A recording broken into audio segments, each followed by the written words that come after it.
Recently मेरी नज़र एक बहुत ही इंटरेस्टिंग रिपोर्ट से गुजरी और वो रिपोर्ट थी बाफ्यूग के ऊपर। बाफ्यूग जो है वो जर्मन गवर्नमेंट का फाइनेंशियल सपोर्ट प्रोग्राम है उन स्टूडेंट्स के लिए जो जर्मनी में अपनी स्टडीज़ जो हैं वो फाइनेंस नहीं कर सकते। उस रिपोर्ट में ये लिखा हुआ था कि इस वक्त 7,27,000 जर्मन्स जो हैं वो जर्मन गवर्नमेंट से अपनी स्टडीज़ के लिए फ़ाइनेंशियल एड ले रहे हैं, जिसके अंदर 5,18,000 जो हैं वो यूनिवर्सिटी स्टूडेंट्स हैं और 2,09,000 जो हैं वो स्कूल गोअर्स हैं। और इस फाइनेंशियल एड जो है उसका ये रूल है कि ये फाइनेंशियल एड जिन स्टूडेंट्स को मिलती है वो स्टूडेंट्स जो हैं पर्टिकुलरली जो हायर एजुकेशन जर्मनी में ले रहे हैं वो जर्मन्स, वो लोग 50% जो है वो उनकी ग्रांट होती है और बाकी 50% जो है वो उनको इंटरेस्ट फ्री वापस करनी होती है। ये लोन होता है जो जर्मन गवर्नमेंट उनको देती है। तो इस वक्त जो है वो 5,18,000 स्टूडेंट्स जो हैं जर्मन्स जो हैं वो फाइनेंशियल एड पे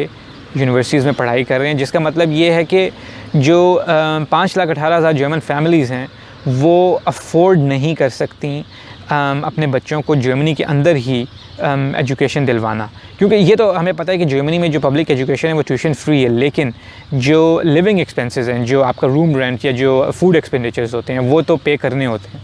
और ये 5,18,000 स्टूडेंट्स जो हैं वो जर्मन गवर्नमेंट की एड पे स्टडीज़ जो है वो अपनी कर रहे हैं। तो आप लोगों के साथ ये वीडियो सिर्फ शेयर करने का मकसद मेरा ये है, एक तो ये कि ये इन्फॉर्मेशन मैं आप लोगों के साथ शेयर करूं, और दूसरा ये कि जो इंटरनेशनल स्टूडेंट्स जो इस वक्त जर्मनी में हैं या जो आने वाले हैं फ्यूचर में, उनको ये इंकरेजमेंट और ये मोटिवेशन दे सकूं कि फाइनेंशियल जो सिचुएशन है वो सिर्फ इंटरनेशनल स्टूडेंट्स के लिए ही टफ़ नहीं होती। वो बहुत सारे जर्मन्स जो हैं वो भी लैक ऑफ फाइनेंशियल रिसोर्सेज का शिकार होते हैं और वो भी जो है वो एड पे पढ़ रहे होते हैं, क्योंकि ये अक्सर मैंने देखा भी है और ये सुना भी है कि बहुत सारे फाइनेंशियल जो इंटरनेशनल स्टूडेंट्स हैं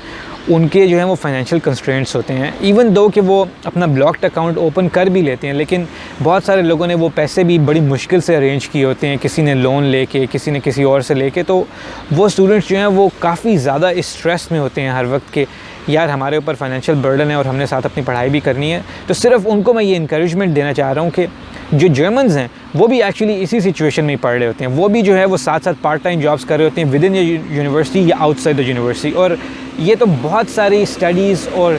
सर्वेस जो हैं उन्होंने ऑलरेडी रिवील किया है कि 2/3 ऑफ जर्मन्स जो हैं वो स्टडीज़ के दौरान जो है वो स्टूडेंट जॉब्स करते हैं।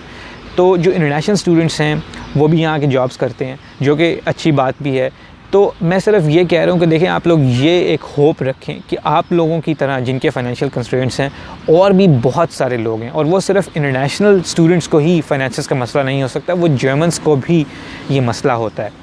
तो अगर आप अपना टाइम सही तरह मैनेज करें स्टडीज़ के साथ और स्टूडेंट जॉब के साथ, तो आप भी जो है वो सक्सेसफुली इन्हीं की तरह जो है वो अपनी स्टडीज़ कंप्लीट कर सकते हैं। क्योंकि ये बाफ्यूग जो है ये पिछले 60-70 साल से जो है ना ये चल रहा है, और हर साल लाखों जर्मन्स जो हैं वो फाइनेंशियल एड पे पढ़ते हैं, ग्रेजुएट करते हैं, फिर जॉब करते हैं और फिर पैसे जो है वो गवर्नमेंट को वापस करते हैं। ये 1971 में ये प्रोग्राम शुरू हुआ था। तो इस वीडियो में सिर्फ जो मकसद है वो ये है, बाकी जो रूल्स हैं कि आपको जॉब करनी चाहिए स्टडीज़ में या नहीं करनी चाहिए, वो मैंने लास्ट जो सॉल्यूशंस वाली वीडियो थी उसमें बहुत डिटेल से एलैबोरेट किया। तो इस वीडियो का सिर्फ बनाने का ये मकसद है कि आप लोगों को जो है मैं ये मोटिवेशन और ये इंकरेजमेंट दे सकूं कि ये डूएबल है, इवन दो कि अगर फाइनेंशियल सिचुएशन जो है वो टफ़ हो, वो टाइट हो, तब भी आप लोग जो है वो ये कर सकते हैं। तो यही बस मैसेज था, और ये वीडियो देखने के लिए बहुत बहुत शुक्रिया।